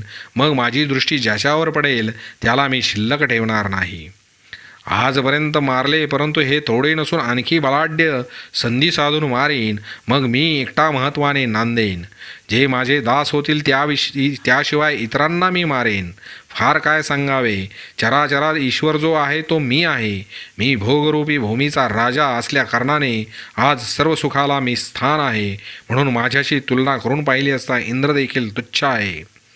मी मनाने, वाचेने अथवा देहाने करीन ते कसे होणार नाही. ज्याची आज्ञा सिद्धवत आहे असा माझ्याशिवाय दुसरा कोठे आहे. बिनजोड जो मी त्या मला पाहिले नाही तोपर्यंत काळ हा बलवान आहे. सुखाची केवळ खरोखर रास मीच आहे. कुबेर संपन्न आहे, परंतु त्यास माझ्या ऐश्वर्याची योग्यता नाही. संपत्तीच्या बाबतीत लक्ष्मीपती भगवान माझ्याशी बरोबरी करणार नाही. माझ्या कुळाची शुद्धता अथवा जातीचा व गोताचा समुदाय पाहता ब्रह्मदेव देखील हलका व कमीच दिसतो. म्हणून ईश्वर वगैरे सर्व आपले मोठेपणा व्यर्थ मिरवतात. माझ्याशी बरोबरी पावेल असा कोणी नाही. आता जारण मारण वगैरे लोपले आहे त्याचा मी जीर्णोद्धार करीन. यज्ञाच्या योगाने दुसऱ्याचा काटा काढावा अशी रीत प्रचारात आणीन. मला जे गातील अथवा जे माझे वर्णन करतील अथवा सोंगी आणण्याने जे नाचण्याने जे माझे करमणूक करतील व ते जी वस्तू मागतील ती वस्तू मी त्यांना देईन. मादक पदार्थाच्या खाण्यापिण्याने व तरुण स्त्रियांच्या आलिंगनाने मी त्रिभुवनात आनंदाची मूर्ती होईन. फार काय सांगू, असुरी प्रकृतीचे लोक असे वेडे झालेले ते अशा त्या आकाशाच्या फुलांचा अपरिमित वास घेतात. ज्वराने वापल्यावर लोकी जसा वाटेल तसे बडबडतो त्याप्रमाणे ते मनोरथांची वाटेल तशी बडबड करीत असतात असे समज.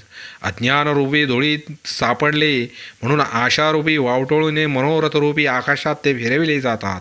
आषाढ महिन्यातील मेघ जसे अमर्यादित येत असतात अथवा समुद्रावर लाटा जशा एकसारख्या येत असतात तसे असुरी स्वभावाचे लोक सदोदित अनेक इच्छा करीत असतात. मग त्या कामनाच अंतःकरणात वेलीच्या जाळ्या झाल्या. जशी काट्यावरून कमळे ओढावेत अथवा अर्जुनात दगडावर मातीची घागर फुटली असता जसे तुकडे तुकडे होतात त्याप्रमाणे अंतःकरणाचे जसे तुकडे तुकडे झालेले असतात. रात्र जशी जशी वाढते तसा तसा अंधकार वाढतो त्याप्रमाणे अंतःकरणात मोह वाढू लागतो आणि जो जो मोह वाढतो तो तो विषयांच्या ठिकाणी वाढ व्हावयास लागते व जेथे विषय असतात तेथे पापांना आश्रय असतो. पापे आपल्या बळाने जो जो दाटी करतात तो तो जिवंतपणीच सर्व नरक येतात. म्हणून हे शुद्धबुद्धीच्या अर्जुना, या वाईट वासना बाळगणारे जे असुर ते त्या नरकात राहावयास येतात. त्या नरकाच्या ठिकाणी तरवारीच्या पानांची झाडे आहेत, खैऱ्याच्या निखाऱ्यांचे डोंगर आहेत व तापलेल्या तेलाचे समुद्र उसळत आहेत. ज्या ठिकाणी यातनांचा पतंगची पतंग ही यमाची जातनी नित्यशः नवी होत असते अशा त्या भयंकर नरकलोकात ते असुरी स्वभावाचे लोक पडतात. अशा या शेलक्या नरकाचे भागीदार जे जन्मले आहेत तेही भ्रमिष्ट होऊन यज्ञ करताना दिसतात. एरवी यज्ञाधिक कर्माचे जे फळ आहे ते वास्तविक अशा आचरणाने प्राप्त व्हायचे, परंतु नाटकी लोकांप्रमाणे त्या कर्माच्या आचरणाचा नुसता देखावा करून ते असुर त्या कर्माचरणास निष्फळ करतात. वाईट चालीच्या बाया आपल्या प्रियकराचा आश्रय करून त्यामुळे आपणास सौभाग्यवती मानून जशा मनात संतुष्ट होतात त्याप्रमाणे आपल्या ठिकाणी आपण महंतपणा मानून त्या गर्वाने अतिशय फुगतात. मग लोखंडाचे ओतीव खांब जसे लवत नाहीत त्याप्रमाणे नम्र होण्याचे त्यास ठाऊक नसते अथवा आकाशात उंच गेलेल्या पतंगाप्रमाणे ते लीनता जाणत नाहीत. त्याप्रमाणे आपल्या चांगुलपणाने आपणच आपल्या मनात संतुष्ट होऊन गवतापेक्षा देखील इतर सर्व हलके मानतात. शिवाय धनरूपी दारुणे मस्त होऊन अर्जुना करण्यास योग्य व अयोग्य काय हे विसरून त्यांनी आपणास वेगळे केले. ज्यांच्याजवळ अशी सामुग्री आहे तेथे यज्ञाची गोष्ट कसली. परंतु अरे वेडे काय करीत नाहीत म्हणून कोण्या एके वेळेला मूर्खपणारूपी दारूच्या बळाने यज्ञांची नक्कल करतात. कुंड मंडप वेदी वगैरे काही एक नसते. योग्य साधनांचा पुरवठा नसतो व विधीचे व त्याचे नेहमी वाकडेच असते. देवा ब्राह्मणांच्या नावाने पुढे आलेला वारा देखील त्यास चुकू खपत नाही असे जेथे आहे तेथे मग कोणास यावे असे वाटेल. ज्याप्रमाणे हिमकती लोक वासरू मेलेल्या दुभत्या गायीच्या पुढे मेलेल्या वासराचा बोत ठेवून तिच्या कासेत बसेल नसेल तेवढ्या दुधाचा झाडा घेतात त्याप्रमाणे आपल्या हवेला सर्व जग अर्पण करून यज्ञाच्या निमित्ताने आहेराच्या रूपाने सर्व जगाला लुटतात. आपल्या उत्कर्षासाठी असे जे काही होमहवन करतात त्याच्या योगाने सर्व प्राण्यांचा नाश इच्छितात. पुढे नौबत डंका वगैरे लावून ते असुर आपणच आपले दीक्षितपण जगात उगीच व्यर्थ प्रसिद्ध करतात. तेव्हा या दीक्षितपणाच्या महत्त्वाने त्या नीच आसुरी मनुष्यांचा गर्व अधिक वाढतो. ज्याप्रमाणे अगोदरच काळेकुट्ट असलेल्या अंधारास जसे आणखी काळझळाचे लेप द्यावेत त्याप्रमाणे मूर्खपणा दृढ होतो, उद्धटपणा वाढतो, अहंकार आणि विचारही दुप्पट होतात. मग आपल्याशिवाय इतर कोणाचे नाव देखील मुळीच निघू नये एवढ्याकरता त्यांच्या सामर्थ्यास जास्तच जोर येतो. याप्रमाणे अहंकाराचा व बळाचा मिलाफ झाल्यावर उन्मत्तपणाचा समुद्र आपला किनारा टाकून बाहेर वाढतो. मग उन्मत्तपणा अमर्याद वाढल्यावर कामाचे पित्त खवळते. मग त्या उष्णतेने तो क्रोधाग्नी एकदम पेटतो.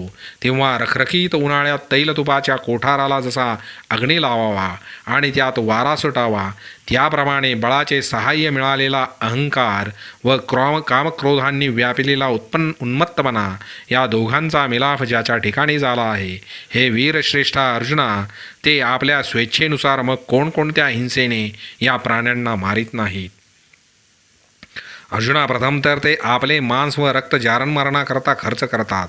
त्या कामी जे जेह ते जाळतात, त्या देहामध्ये जो मी आहे त्या मला ते तडाखे बसतात आणि ते जारणमारण करणारे जितक्या वस्तूंना पीडा देतात, त्या तितक्या ठिकाणी असलेला चैतन्य स्वरूप जो मी, त्या मला दुःख प्राप्त होते असे समज. आणि जारणमारणाच्या तडख्यातून जे क्वचित उरून राहिले असतील त्यांच्यावर दोषदृष्टीरूपी धोंड्यांचा मारा करतात. पतिव्रता, साधू पुरुष, सत्पुरुष, दानशील पुरुष, याज्ञिक, लोकोत्तर तपस्वी व संन्यासी अथवा भक्त आणि महात्मे वगैरे ही माझी स्वतःची घरे श्रोतादिक यज्ञक्रियांनी शुद्ध झालेली असतात. त्यांना वाईट शब्दाचे बळकट व तीक्ष्ण बाण द्विषरूपी विष चोपडून मारतात. याप्रमाणे सर्व प्रकारांनी ते माझ्याशी शत्रुत्व करण्यास प्रवृत्त झाले आहेत. तर त्या पापी लोकांना जे मी करतो ते तू ऐक. तरी मनुष्यदेहाचा आश्रय घेऊन जे जगाचा नाश करतात, त्यांची ती मनुष्यपदाची पदवी हिसकावून घेऊन त्यास मी असे ठेवतो की क्लेशरूपी गावाचा जो उकिरडा आहे, संसाररूपी शहराचा जो पानवटा आहे, ती तमोयोनी त्या मूर्खांना मी वतनदारीसारखी देतो. मग खाण्याकरता जेथे गवतही उगवत नाही तसल्या अरण्यात मी त्यांना वाघ, विंचू वगैरे करतो. त्या अरण्यात भुकेच्या तीव्र वेदनांनी ते आपल्या तोंडून खात असताना मरमरून पुन्हा तेथे उत्पन्न होतच असतात. अथवा आपल्या विषाच्या आगीने ज्यांची अंगाची त्वचा जळत असते, ते बिळात अडकून राहिलेले सर्पच मी त्यांना करतो. परंतु आत घेतलेला श्वास बाहेर सोडण्यास जितका वेळ लागतो, तितक्याही प्रमाणात त्या दुर्जनास विसावा मिळत नाही. अशा स्थितीत कोट्यावधी कल्पांची संख्या मोजली तरी थोडीच. त्या वेळेपर्यंत त्यांना मी दुःखातून काढीत नाही. तर त्यांना जेथे जावयाचे आहे तेथेला हा पहिला मुक्काम आहे. तेव्हा त्यांना ज्या ठिकाणी जावयाचे आहे त्या ठिकाणचा विचार केला असता इतर दुःख त्यांच्यापुढे काहीच भयंकर नाहीत. त्या आसुरी संपत्तीच्या योगाने अशा प्रकारची अधोगती त्यांनी मिळवलेली असते. ऐक. तर नंतर व्याघ्रादी तामस योनी देहाच्या आधाराचा असा जो थोडासा विसावा असतो, तोही ओलावा मी हिसकावून घेतो. मग ते असुरी अशा केवळ तमाच्या मूर्तीत बनतात, जेथे अंधार गेला असता काळवंडला जातो. पाप ज्याची चिळस घेते, नरक ज्याचे भय घेतात, ज्या श्रमाने शीण मूर्छा पावतो, घाण ज्याच्या योगाने मिळते, ताप ज्याच्या योगाने पळतो व ज्याचे नाव घेतले असता भय पावतो, पापांना ज्याचा कंटाळा असतो, अशुभाला ज्यापासून अशुभ उत्पन्न होते व विटाळसुद्धा ज्या विटाळाला भीतो. अर्जुना, याप्रमाणे विश्वाच्या वाईटातले जे निकृष्ट ते आसुरी लोक तामस योनीत भोगल्यावर होतात. अरे, त्या असुरांची कथा सांगताना वाचा रळकुंडीस येते. त्यांच्या कथेची आठवण झाली की मन मागे हटते. हाय, त्या मूर्खांनी केवढा नरक प्राप्त करून घेतला आहे बरे. ज्या आसुरी संपत्तीने असली भयंकर अधोगती दिली, ती वाईट आसुरी संपत्ती ते असुर कशाकरिता वाढवतात बरे. म्हणून अर्जुना, ज्या ठिकाणी आसुरी संपत्तीवाल्यांचे राहणे असेल त्या बाजूला तू जाऊ नकोस. आणि दंभादी करून 6 दोष सर्वच्या सर्व ज्यांच्या ठिकाणी असतील त्यांचा त्याग करावा, हे खरोखर सांगितले पाहिजे काय? परंतु काम, क्रोध व लोभ या तिघांचे बंड जेथे माजले आहे तेथे पाप उत्पन्न झाले आहे असे समज. अर्जुना, वाटेल त्यास आपली भेट होण्यास सुलभ जावे म्हणून सर्व दुःखांनी आपला मार्ग अचूक दाखविण्याकरता ज्या कामक्रोधाधिकास वाटाडे म्हणून नेमून दिले आहेत, अथवा पाप्याला नरकभोगात घालण्याकरता जगामध्ये ही पातकांची पराक्रमी सभाच आहे. जोपर्यंत हे 3 विकार अंतःकरणात उठले नाहीत तोपर्यंत रौरवादी भयंकर नरक आहेत असे पुराणादेखोतून ऐकले जाते. त्यांच्या योगाने अपाय सोपे आहेत. यांच्या योगाने यातना स्वस्थ झाल्या आहेत. हानी ही हानी नाही, तर हे तिघे मूर्तिमंत हानी आहेत. फार काय सांगू अर्जुना, तिघे म्हणजे वर सांगितलेल्या निकृष्ट नरकाचा 3 खिळे मारलेला उंबराच आहे. या कामक्रोध लोभांमध्ये जो जीवाभावाने उभा असतो तो नरकरूपी नगराच्या सन्भेमध्ये सन्मान पावतो. म्हणून अर्जुना, ह्या कामादी दोषांची सर्व बाबतीत निंद्य असलेली त्रिपुटी टाकावी असे मी तुला वारंवार बजावून सांगतो. कोणीही जेव्हा या कामक्रोध लोभांच्या समुदायाची संगती सोडेल तेव्हाच त्याने धर्मादी 4 पुरुषार्थांपैकी एखाद्या पुरुषार्थाची गोष्ट करावी.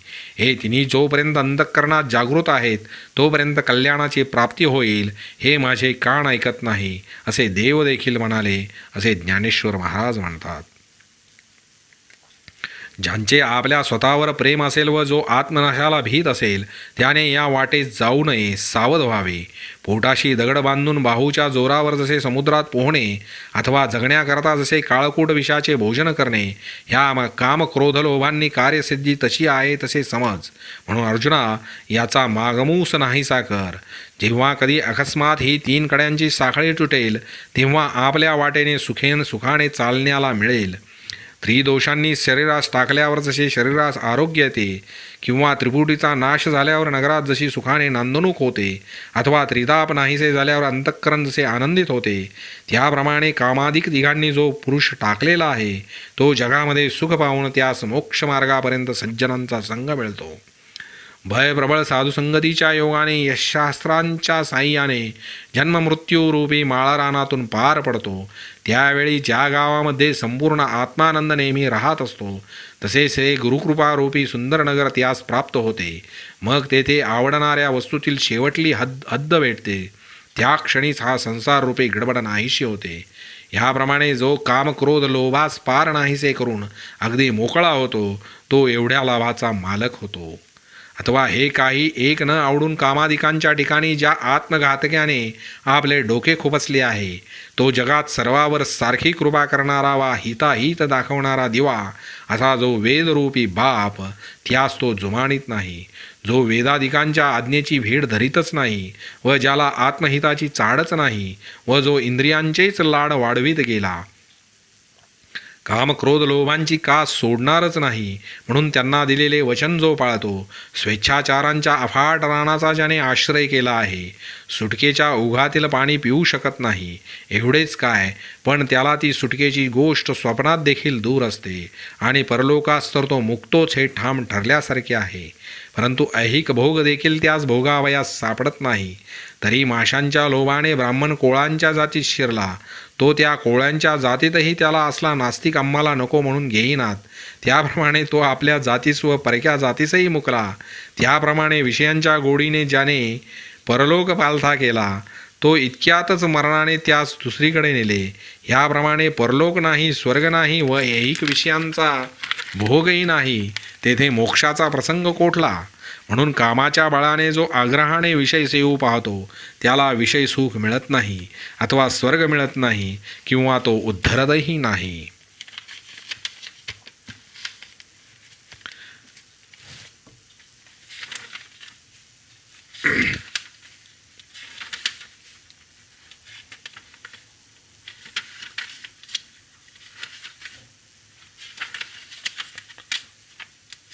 एक मिनिट. तस्माशास्त्रं प्रमाणं ते कार्याकार्यव्यवस्थितौ ज्ञात्वा शास्त्रविधानोक्तं कर्म कर्तुमर्हसि. तस्मात् शास्त्रं प्रमाणं ते कार्याकार्यव्यवस्थितौ ज्ञात्वा शास्त्रविधानोक्तं कर्म कर्तुमर्हसि. कर्म कर्तुमर्हसि. तस्मात् शास्त्रं प्रमाणं ते कार्याकार्यव्यवस्थितौ ज्ञात्वा शास्त्रविधानोक्तं कर्म कर्तुमर्हसि.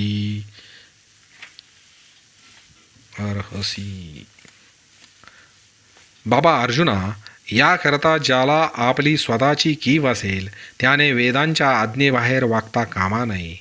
पतीच्या मदाप्रमाणे वागून पतिव्रता स्त्री सहजच आपल्या आत्मकल्याणाला प्राप्त होते, अथवा श्रीगुरूच्या पालनाकडे दृष्टी देणारा शिष्य आत्मानुभवात प्रवेश करतो, हे राहू दे.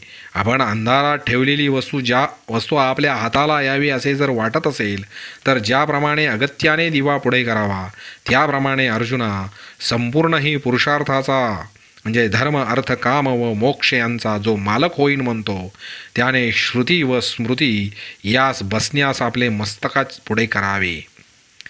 शास्त्र जे टाकावे म्हणून म्हणेल ते जर राज्य असेल तर ते गवताच्या काडीप्रमाणे समजावे, व शास्त्र जे घ्यावे म्हणून सांगेल ते जरी विष असेल तरी ते प्रतिकूल समजू नये. अर्जुना, याप्रमाणे केवळ वेदांच्या ठिकाणी जर एकनिष्ठ झाले तर अकल्याणाची गाठ कोठून पडणार? अकल्याणापासून काढणारी व हेत देऊन वाढवणारी अशी श्रुतीशिवाय दुसरी कोणी माऊली जगात नाही.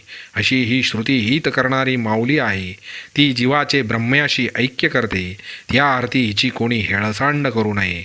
अरे, तू देखील तिला एकनिष्ठपणाने भज. कारण की अर्जुना, सांप्रत तू धर्माचरणाच्या आधारावर शास्त्रांना सार्थकता आणण्याकरता खरोखर जन्माला आला आहेस, आणि धर्मानुज हे जे नाव तुला सहज प्राप्त झाले आहे त्यावरून हाच बोध येतो.